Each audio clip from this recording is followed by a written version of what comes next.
What's going on, everybody? It's the Reformation Keegan, and I'm back with a brand new video. So today we're not going to be doing any video analyses, but what we're going to be doing is talking about collecting comic books.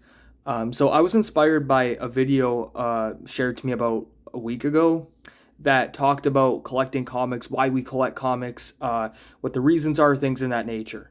And I found that it was educational in a lot of ways. And it actually opened up my eyes to some of the things that I do when I'm collecting. And I'm going to share them with you.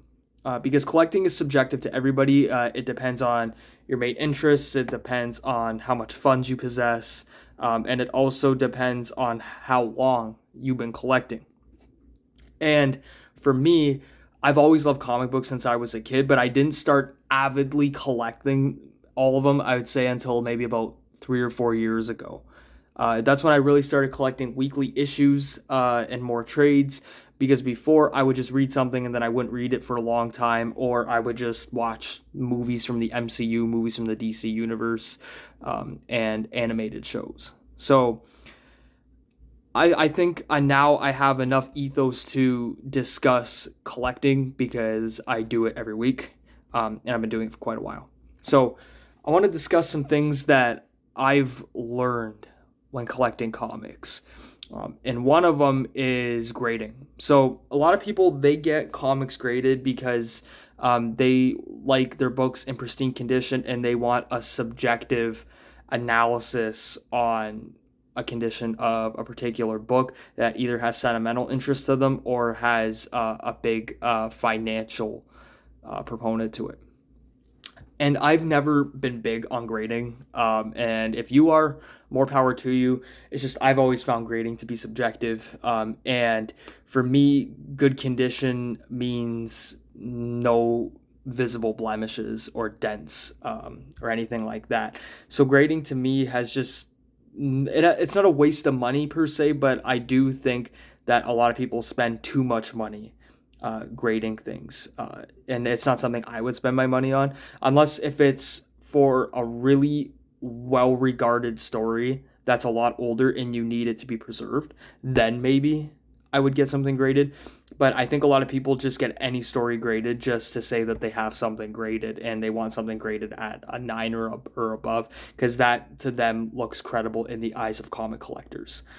So if that is you, more power to you. But for me, it's not something I would personally do. One, because it costs way too much money, and two, because I think it diminishes the value of books in a lot of ways when you get everything graded. I think it should only be designed for older books that have some sort of value. So that's just my opinion. Number two is back issues. A lot of people collect back issues just for the sake of collecting back issues.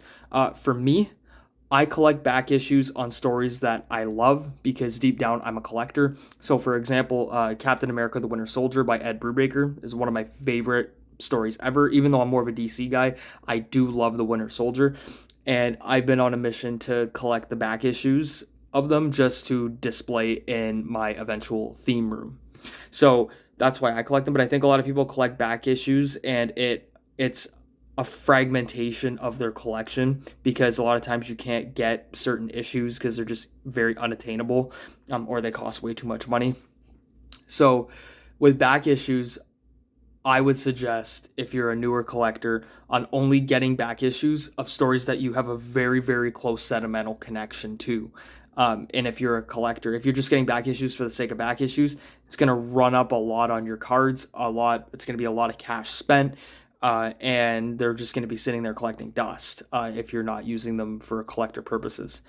So that's what I've learned about back issues. And a lot of times when you bring in back issues to sell at local comic shops or even online, a lot of people don't want to buy sets because one, it takes up a lot of room, and two, it costs a bit of money usually.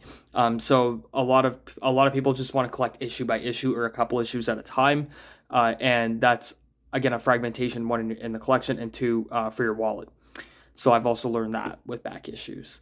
And there's a couple other things too. Like one of the things that I've fumbled with are omnibus and absolutes, because absolutes are beautiful, and I would only recommend getting absolutes again for a story that you have a very close sentimental connection with. So, for example, I have three. I have one for Superman for All Seasons, two for Superman Red Sun, and three, The Killing Joke by Alan Moore. Those are the only ones I have. But I'm probably going to get more eventually, but I'll only get them for stories that hold a very, very special place in my heart and that I, again, have sentimentally grown attached to. So they get expensive. And for Omnis, they're great because you get everything that you could ever possibly imagine in those. But the thing is, they get really heavy and they're not necessarily comfortable to read unless if you're laying on a couch or laying on a bed and you're just scrolling through reading it that way, which I don't personally find comfortable. I like to sit in a like a rocking chair or on a couch and kind of lay back and read. That's very relaxing to me. So I recommend if you are a collector, whether you're a new or older collector, if you want to really get stories to read them, I highly advise getting trade paperbacks. Or even hardcovers, because they're a lot lighter, they're a lot easier to read, and you still get the main contents of the narrative that you're wanting to read. So, for instance, I just read Batman White Knight, shockingly for the first time ever, and this is very compact and very lightweight, and I also recommend getting this. I might do a video analysis on it at some point. Let me know what you think. But these are very convenient because, again, you get everything, and two, they really look good on a shelf too when you have a whole bunch of them lined up.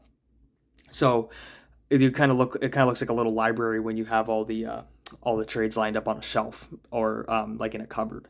So I recommend getting trades for that, and a lot of times they're not as expensive as you think. So if you go to one of your local comic shops on Free Comic Book Day or an anniversary sale or Black Friday, even a Christmas sale, you can get a lot of these for 50 to 75% off, with the median usually being 50%. So if you get 50% off on this, if you're in America, this is $19.99 American, so you would get this for $9.99 or $10. And then in Canada, it's $25.99, so you get half off of $25.99 on that. So in the end, it actually works because a lot of regular issues now, the standard is usually $4.99 US, which is almost $6 Canadian. So let's say you have a 6-issue miniseries and you are spending $6 and you do 6 times 6, that's $36. And this is actually about $10 less. You're actually saving money by getting the trade. Unless if you're really adamant on getting the back, or not the back issues, but getting the current issues, which will eventually become back issues because you want to read it monthly. That's fine too, but in the end of the day, you're saving a lot of money with trades. The other thing is the weekly Wednesday pickups. So for me, I don't recommend collecting ongoing per issue. I recommend getting the trades because one, it's cheaper, and two, you'll have all the stories encapsulated within one bigger work. So for me, the only ongoing that I collect are the new Absolute titles. So like Absolute Wonder Woman, Absolute Batman, Absolute Superman, Absolute Flash, and even Absolute Green Lantern. The only reason I'm doing that is because these are red hot right now. And I'm kind of contradicting what I'm saying, but they're all red hot right now, and eventually the value might go up on some of them. So I'm not going to ever get them to sell, because if you're in the business of just selling comics, I'm sorry to break it to you, you are not going to make a lot of money doing it. So if you're into that business, you're not going to make a lot of money. So I would just stick to being a collector and collecting wisely. But anyway, back to my point about the Absolute titles. They're all really good, and they're all gonna eventually weave in together, which is why I want to read them now, because they're usually released a week apart by twos, and they're just really, really good.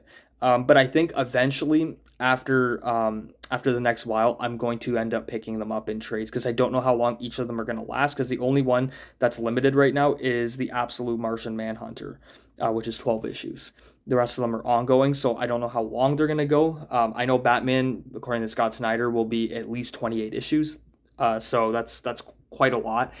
But eventually I'm just going to get the trades for all of them, because it's easier. The only ones that I don't mind picking up on Wednesdays are some limited issues. So like if they're like 1 to 4, 1 to 6, something like that, I will pick those up, because eventually I can just get the trade later if I want. But I don't mind reading limited issues every now and then because they eventually have an end date, and to me that gives me a sense of finality. But there's also a marketing rhetorical strategy to this too, where you keep releasing more limited issues so people keep buying every Wednesday, and that's where you have to kind of compromise and be a little bit picky with the issues that you're reading. So for me, for limited issues right now, I have Crypto Last Saga Krypton, I have Batman Dark Patterns, I have Batman Robin Year One, Batman the Long Halloween, Last Halloween, and I believe I have the new DC Universe one coming out as well. So I have those.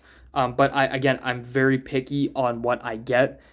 So that'll also help you save a little bit of money if you nitpick, and then eventually, if you want that limited issue, if it speaks to you, you can even try to read the first issue of it, see if you like it before you buy the trade or before you buy more of the issues, and do like a little trial and error, or just borrow it from somebody and read it and see if you like it before you make the commitment to purchase it.